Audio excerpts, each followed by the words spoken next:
제가 고등학교 시절에 시인 김치훈 스님의 꽃이라는 시를 좋아했습니다. 여러분도 많이 아시겠지만 시의 내용은 이렇습니다. 내가 그의 이름을 불러주기 전에는 그는 다만 하나의 몸짓에 지나지 않았다. 내가 그의 이름을 불러주었을 때 그는 나에게로 와서 꽃이 되었다. 내가 그의 이름을 불러준 것처럼 나의 빛깔과 향기에 알맞는 누가 나의 이름을 불러다오. 그에게로 가서 나도 그의 꽃이 되고 싶다. 우리들은 모두 무엇이 되고 싶다. 너는 나에게, 나는 너에게 잊혀지지 않는 하나의 의미가 되고 싶다. 이 시의 내용처럼 우리는 하나님께서 우리를 그분의 자녀로 부르시기 전까지는 별 의미 있는 존재가 아니었습니다. 그런데 우리가 그분의 자녀라고 불릴 자격이 없음에도 불구하고 하나님께서는 우리의 이름을 불러주시고 은혜와 사랑으로 우리를 그분의 자녀로 받아들여 주셨습니다. 그래서 하나님은 우리의 하늘 아버지가 되시고 우리는 그분의 소중한 자녀가 되는 의미 있는 관계가 되었습니다. 마태복음 1장에도 하나님께서 부르신 의미 있는 자들의 이름이 나와 있습니다. 그중 특별히 다윗 왕과 예수님의 계보에 기록된 4명의 여인들의 이름이 있습니다. 그런데 남성 우월주의 사회였던 유대 문화에서 사회적 지위가 없었던 여성의 이름을 예수님의 족보에 넣은 것은 큰 의미가 있습니다. 또한 마태복음은 유대인들에게 초점을 맞춰 쓴 복음이기 때문에 여성들의 이름을 언급하는 것은 유대인들에게 환영받을 일이 되지 못했습니다.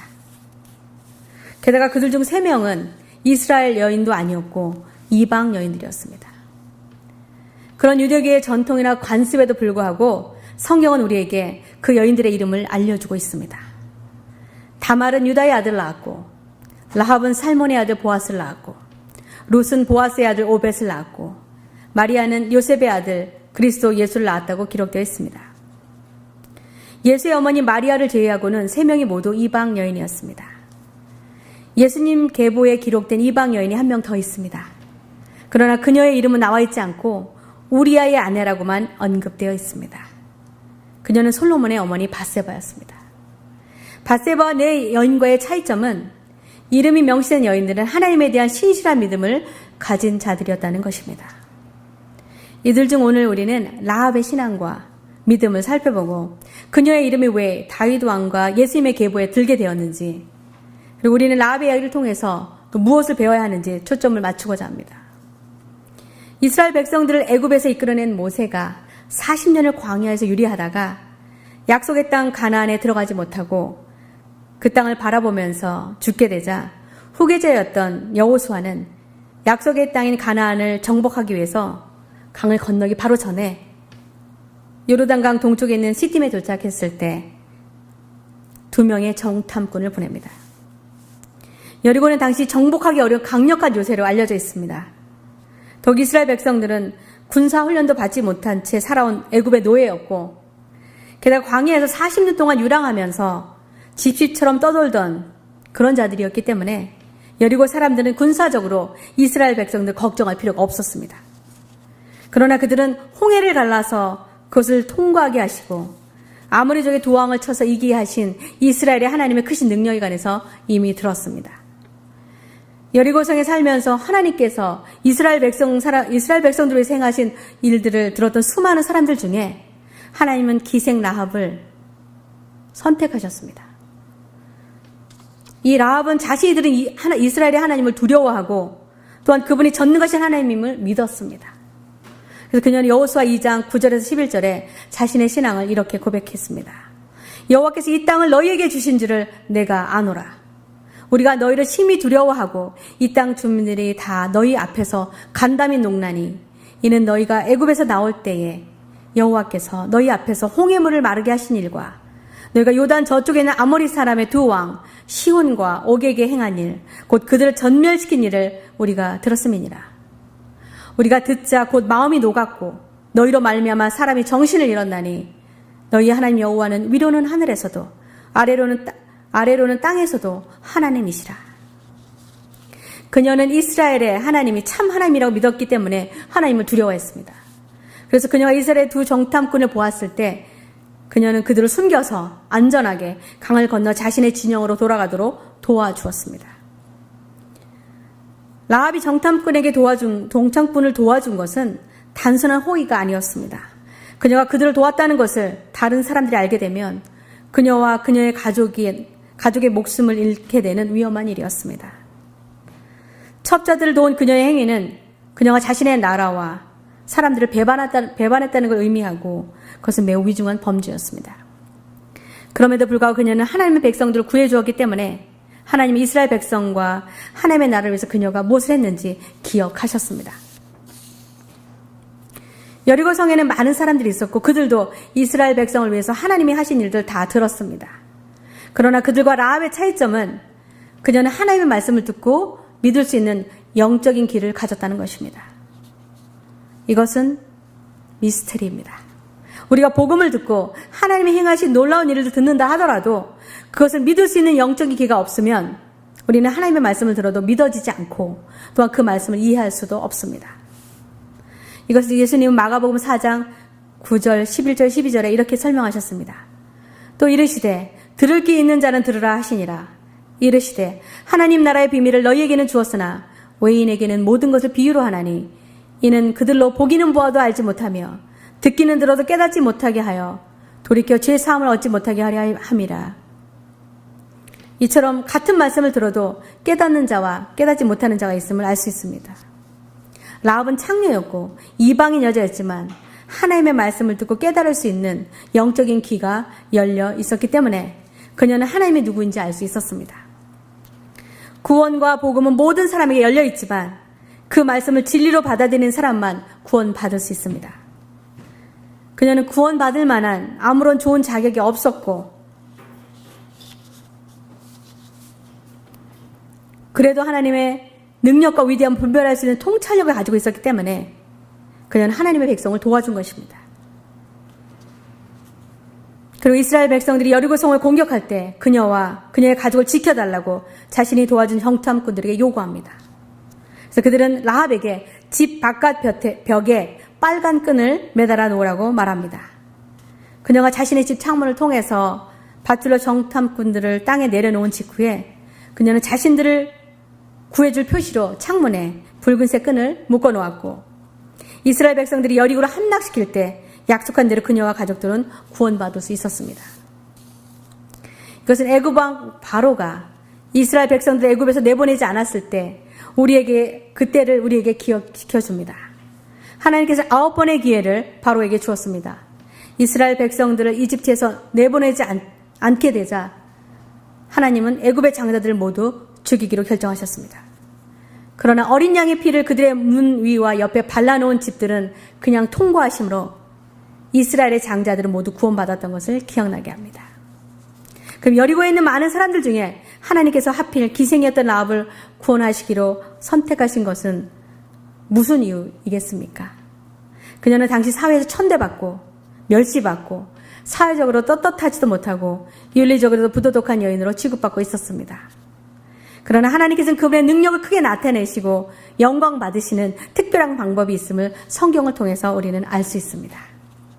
하나님께서 어린 양치기 소년 다윗을 선택하셔서 블레셋의 거인 골리앗을 물리치게 하심으로 하나님께서는 하나님의 이름을 믿고 의지하며 전쟁에 나온 어린 소년을 통해서 자신의 위대함을 보여주셨습니다. 사무엘상 17장 45절, 46절, 50절에서 다윗이 블레셋 사람에게 이르되 너는 칼과 단창으로 내게 나오거니와 나는 만군의 여호와의 이름 곧 네가 모욕하는 이스라엘 군대의 하나님의 이름으로 내게 나아가노라. 오늘 여호와께서 너를 내 손에 넘기시리니 내가 너를 쳐서 내 목을 베고 블레셋 군대의 시체를 오늘 공중의 새와 땅에 들짐승에게 주어 온 땅으로 이스라엘에 하나님이 계신 줄 알게 하겠고 또 여호와의 구원하심이 칼과 창에 있지 아니함을 이 무리에게 알게 하리라. 전쟁은 여호와께 속한 것인즉 그가 너희를 우리 손에 넘기시리라. 다윗이 이같이 물매와 돌로 블레셋 사람을 이기고 그를 쳐 죽였으나 자기 손에는 칼이 없었더라. 이처럼 하나님께서는 군인도 아닌 어린 소년 다윗을 사용하셔서 그분의 위대한 이름과 영광을 모두에게 보여주셨습니다. 하나님은 또한 군인도 아닌 농부 기드온을 선택하셔서 300명의 군인으로 30만 명의 훈련된 미디안 군대를 물리치심으로 전쟁은 하나님께 속한 것이고 병사의 숫자나 전술에 있는 것이 아니라는 것을 보여주셨습니다.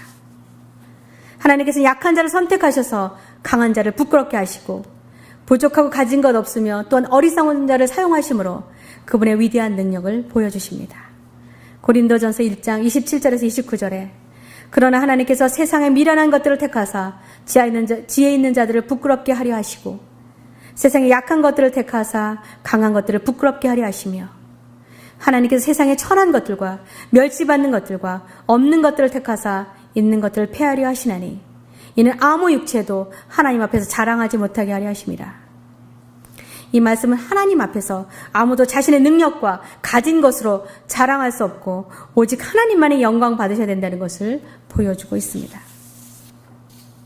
라합도 마찬가지입니다.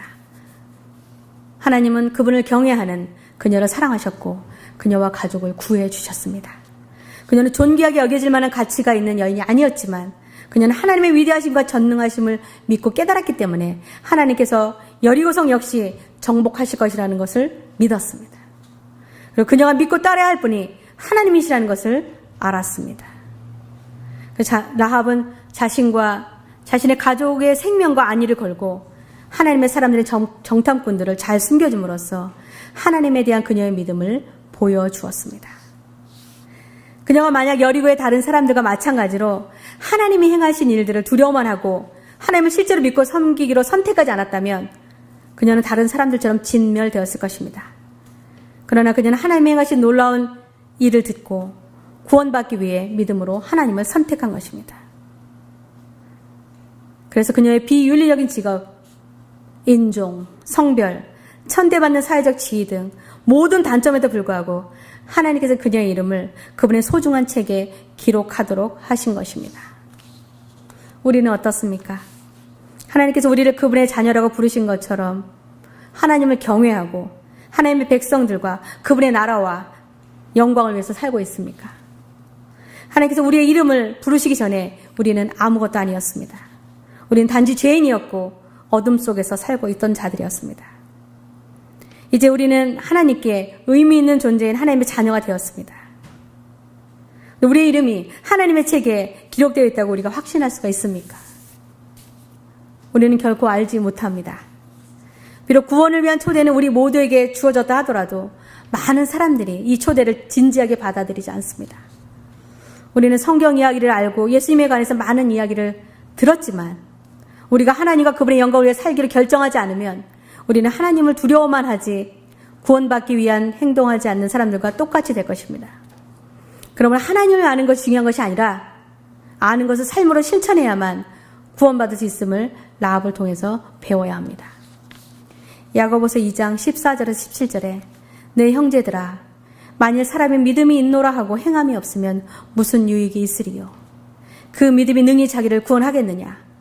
만일 형제나 자매가 헐벗고 일용할 양식이 없는데 너희 중에 누구든지 그에게 이르되 평안히 가라, 덥게 하라, 배부르게 하라 하며 그 몸에 쓸 것을 주지 아니하면 무슨 유익이 있으리요.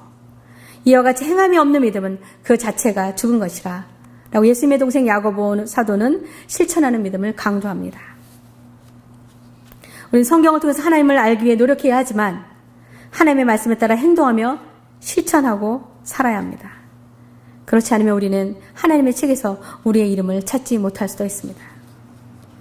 어떤 사람들은 교회에서 하나님의 좋은 메시지, 축복, 은혜와 평강의 말씀만 듣기를 원합니다. 그러나 매주 일요일에 우리는 하나님께서 우리에게 들려주시고자 하시는 말씀을 듣기 위해서 성전에 나오는 것입니다. 오늘 라합의 이야기를 통해서 우리는 우리가 알고 들은 것을 행동으로 옮겨야 구원받을 수 있다는 것을 들은 것입니다. 한 식료품점 가게 주인이 자신이 사는 마을 교회에 새로 부임한 목사님이 설교를 아주 잘하신다고 자신의 고객들에게 자랑하며 칭찬했습니다. 어느 날 가게 손님 중 한 명이 지난주일 목사님 설교가 무엇이었는지 주인에게 물으니까 자신은 너무 가게가 바빠서 교회에 갈 수가 없어서 한 번도 목사님의 설교를 들어본 적이 없다고 말했습니다.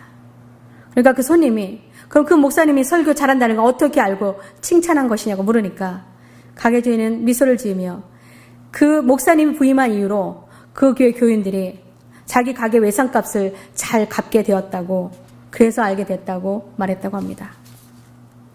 우리가 얼마나 많이 먹는 것이 중요한 것이 아니고 또 얼마나 잘 음식을 소화하는지가 더 중요한 것처럼, 또 부유한 사람들이 돈을 얼마나 많이 버는지보다 얼마나 잘 모으는지, 그리고 지식이 많은 사람들은 그들이 얼마나 많은 책을 읽는 것보다 얼마나 잘 기억하고 있는지, 그런 것처럼 우리가 예수님의 참된 제자가 되고 하나님을 신실하게 믿는다는 것은 우리가 얼마나 성경을 많이 알고 있는 것이 중요한 것이 아니라 오늘 듣고 배운 말씀에 얼마나 순종하며 실천하는 삶을 살아가는가 하는 것이 중요한 것입니다. 우리가 많은 설교를 듣고 수년간 성경 공부를 해도 우리가 들었던 말씀대로 살지 않으면 구원이 없습니다. 라합은 하나님이 누구신지를 들었고 그녀와 가족이 구원받을 수 있도록 자신이 들었던 말씀대로 믿고 실천한 것입니다. 큰 도시 여리고에서 라합 가족 외에는 아무도 구원받지 못했습니다. 왜냐하면 하나님께서 그 여리고성에 있는 모든 것들을 다 진멸하라고 명령하셨기 때문에 그렇습니다. 우리는 오늘 우리가 들은 말씀을 삶 속에서 실천해야 합니다. 로마서 10장 16절에서 17절에 그러나 그들이 다 복음을 순종하지 아니하였도다.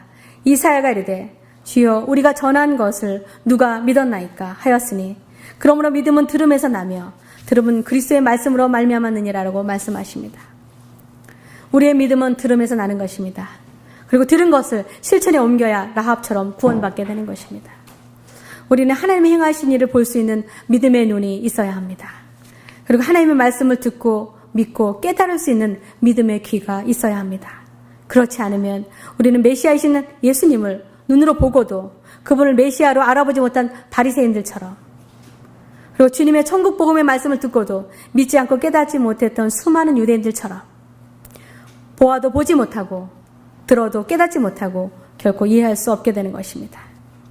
그럼 저는 저와 여러분이 성경과 설교를 통해서 하나님의 말씀을 들었다면 믿음으로 실천하는 삶을 살게 되므로 하나님을 기쁘시게 하고 또 아무것도 아닌 우리를 자녀로 불러주신 그분의 영광을 위하여 살아가므로 하나님의 생명책에 우리의 이름이 기록되기를 주님의 이름으로 축원합니다.